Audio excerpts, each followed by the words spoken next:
Hi, I'm JHS and welcome to my YouTube channel. Here I hope to be performing some live electronica, reviewing some electronic musical instruments, some new, some old, some rare and some peculiar. Today's installment is of course of the more peculiar variety, the JHS Pro Rhythm SD1. Let's take a look right now. So here it is, the John Hornby Skewes Pro Rhythm Drum Synth Flying Saucer in all its analog glory. Designed with the drummer in mind, wishing to expand the sonic capabilities of their acoustic kit. It actually sold with a stand. I didn't receive a stand with this. It was as you see it before you, including that little chap there, the broken knob. We'll get to that later, but more about this for now. I think this is from the late 70s, early 80s. I've been unable to find much information about it. John Hornby Skewes are still in business today. I may just drop them a line and see if they've got any information about this, where it was made, how much it sold for. Maybe you have that information. Maybe you can put that in the comments below. That would be great, wouldn't it? Some personal experience of the Pro Rhythm Drum Synth. Please, please, please, if you have that information, pop it below and share it with the community of synth lovers out there. Okay, so late 70s, no MIDI, absolutely not even invented. Probably thought about, but not invented yet. CV and gate, yes, around. This doesn't have them. Remember, it's designed for the drummer. It's designed for this thing, a wooden stick. It's also designed to be plugged into a PA system, so it has a jack socket. It does not have an on switch, because this is the on switch. Auto power on, it says so here. And this triggers two 9-volt batteries inside. So you leave your jack plug in that socket and it drains the batteries very effectively. I have, of course, done this many times and have learned the hard way. PP3s. Okay, let's have a look at the voltage controlled loveliness of this beauty. Let's take this and plug it in. Yes, ma'am. Okay, so voltage control oscillator number 1, that's oscillator number 1, which has 3 selections and a frequency range. The three selections are square, noise and ring. Let's have a listen.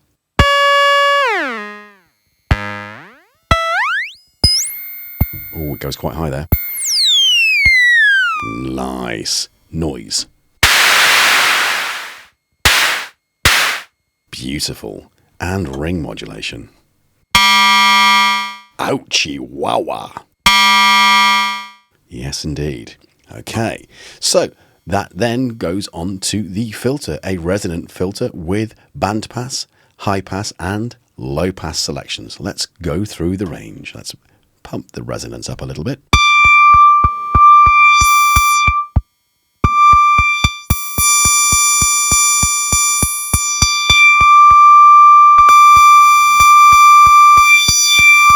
Lovely. Nice.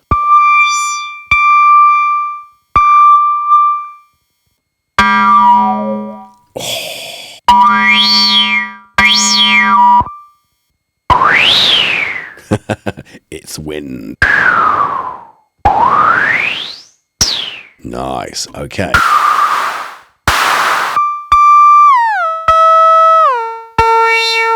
Oh, there you go.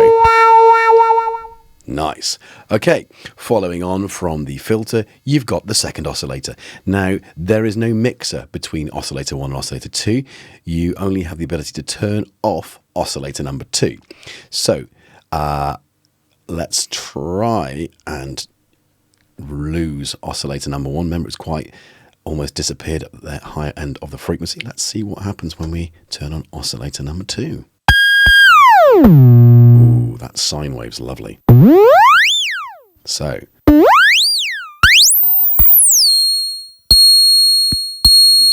okay, so filter not having any effect on that. So, post the filter, it goes through. Okay, but you can make it a low frequency oscillator and it can go back to oscillator number 1. It can be routed that way. So let's route it that way. Yes.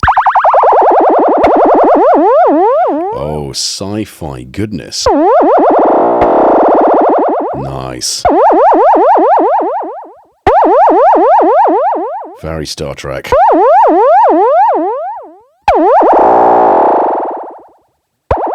And it can be routed to the filter. Let's see what that sounds like. Very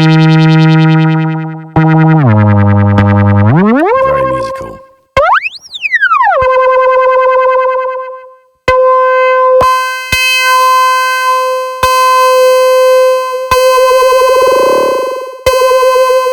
Nice.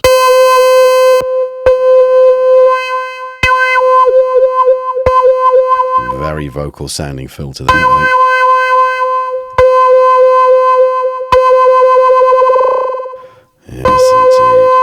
Okay, so it then goes to the sculpting or sweep.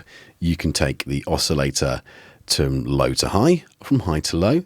You can sculpt the filter from low to high, from high to low, and you've got a decay. As previously mentioned, the post to this switch is gone. It's set at to affect both oscillator 1 and oscillator 2, although you can route the sweep section to affect one or the other. So with that in mind, let's have a look with oscillator number 2 turned off. Let's see what it does to oscillator number 1. So from low to high, oscillator. Yeah. Oh yeah. And from high to low. Oh, I think we've got a bit of a zap action there.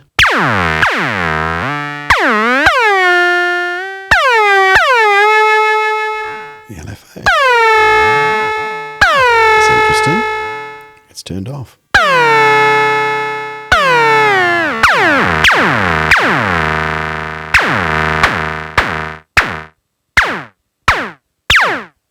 There you go.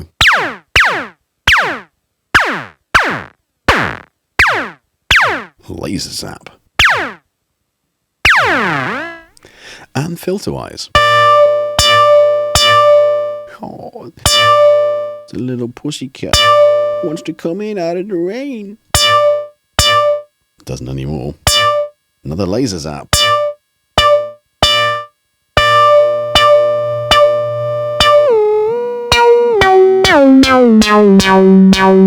Almost FM there. Nice bass tone.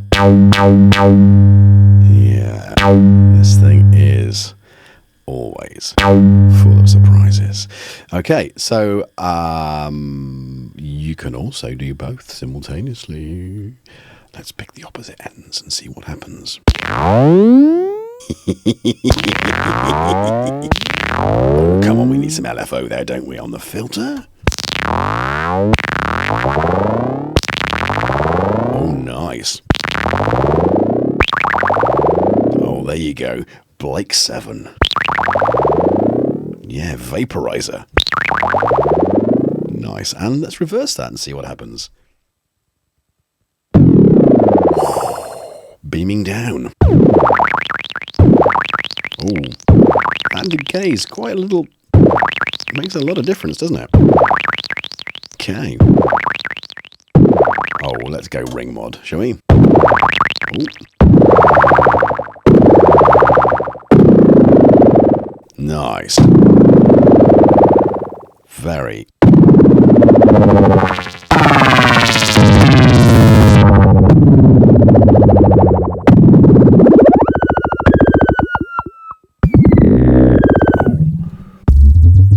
Ooh, interesting. Glass half full.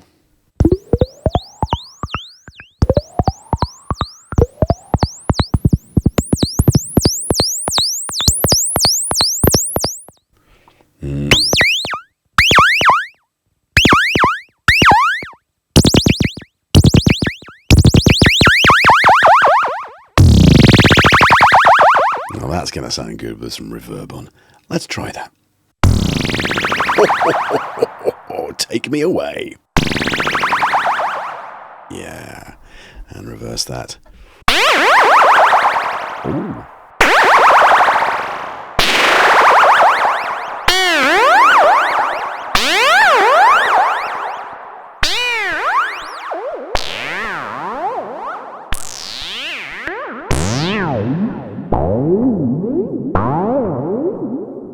Lovely stuff.